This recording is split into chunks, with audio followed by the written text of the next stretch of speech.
What do you think of Ukrainian domestic politics?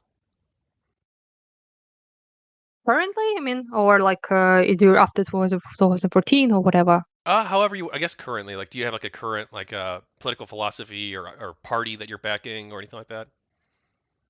It's kind of difficult actually to say because my mind is so into the war effort that that's pretty much all I think about, right? So I think about that, and probably that's not great because, but at the same time, thinking about the future and what I want is kind of difficult when there can be no future potentially, right?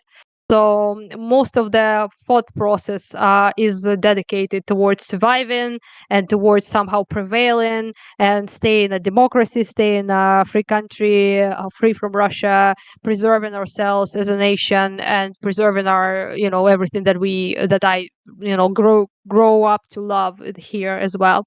So yes, so I really like, there's no like political parties right now that I think about. I mostly think about who is effective on the front, who I trust, who I don't, things like that. Basically, it's not really, I don't think that's on anyone's mind that much, not just me, to be honest with you. Okay. We're like in the survival mood, sort of. So it's not like politics is something I think about that much. Well, you may have already just answered this, but I think it's better to ask it directly. Do you think that Ukraine should hold elections within the next, let's say, 12, 24 months, even if the war is still happening? Most people seem to want that. So I'd say yes, because I've seen a poll recently that 60 something, 65 or 63 or something of that sort, people want to have elections. So if that's, the majority people want that, then I'd say, yeah, we should definitely have that. As far as I'm concerned, I'm like 50-50 on that because first of all, it's quite difficult to have elections with our system because we have like you vote depending on where you live essentially. So many people are misplaced in the country now and they live in a different address, and it will be like it's like millions of people, and it will be a huge pain in the ass to somehow make the voting secure and also abided by our law, and our constitution, right? And also so many people at the front, for example, there are many people abroad, very many people left the country as well.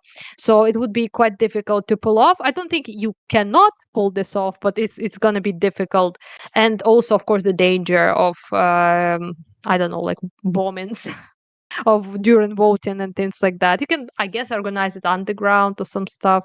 I don't know. It's quite difficult to imagine how exactly it will be, but seems to be like most people want it, and I'm like, obviously will support what most people seem to be wanting right now.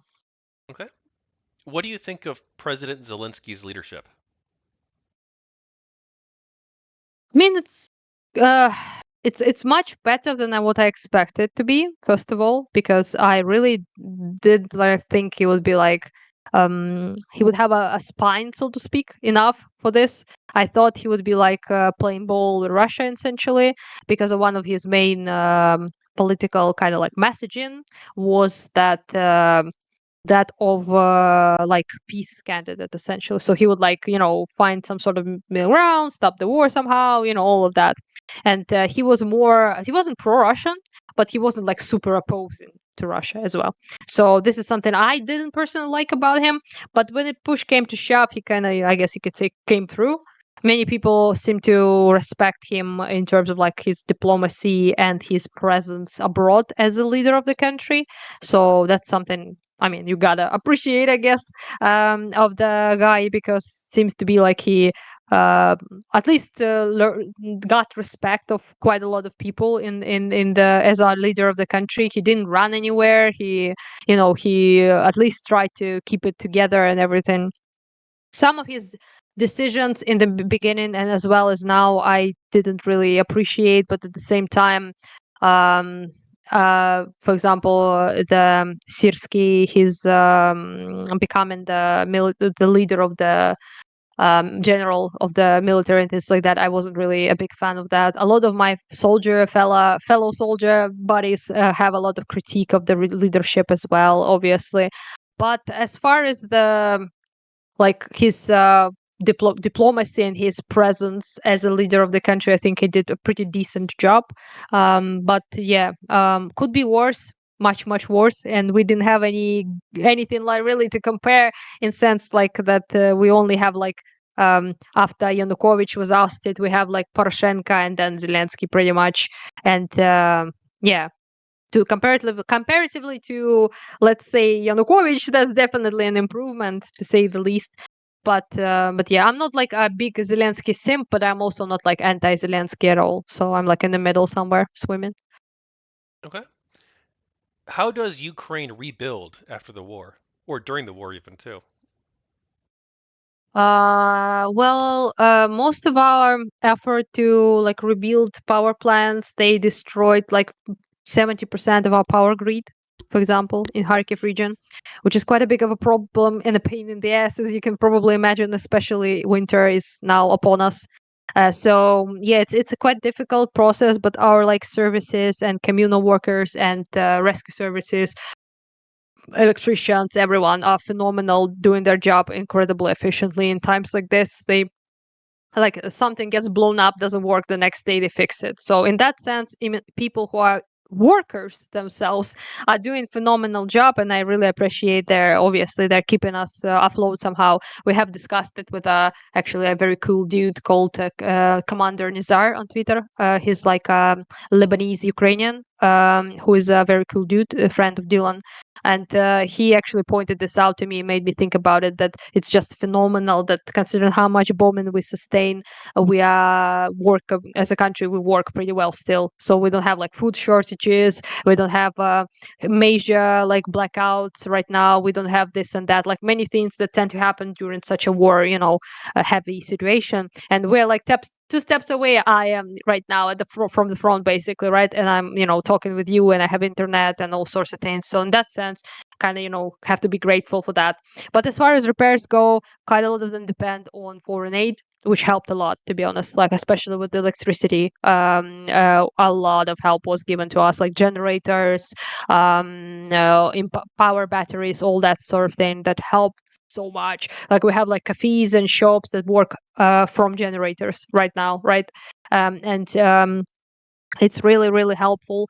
And as far as rebuilding goes, it's a bit of a difficult question because it also depends on what will happen if we have some sort of like actual peace that is just and that is secure. Then people might want to invest, for example, right, in Ukraine, in rebuilding projects to make some sort of investment. But if everyone kind of agrees that we are fucked and we are going to be attacked in like 5 years time, then people will not invest money and will not help as well. So that's a bit of a difficult question in that sense. But yeah, but the current effort, the current rebuilding that has been happening largely due to the help of the Europe and America and stuff too, about because we that did get a lot of aid that is not lethal weapons, unfortunately, but is humanitarian aid that helps with keeping us afloat, I suppose. Can I have a few more moments of your time? Thank you again for watching another book interview clip. The full interview is linked in the description. Right now, I need your help. I'm currently running a Kickstarter campaign for my next recently finished book, Champions of Elanthia. Champions of Elanthia is my in-depth exploration of the world of multi-user dungeons, featuring interviews with a dozen Dragon Realms and Gemstone 4 players, telling their stories and preserving gaming history. You can help me bring this project to life for as little as $5, so please back the Kickstarter today and help me fulfill this dream. I'm also happy to report that the people of GamerGate, Volumes 1 and Volumes 2, are now available on Amazon in both Kindle and hardcover formats. Thank you again for your time.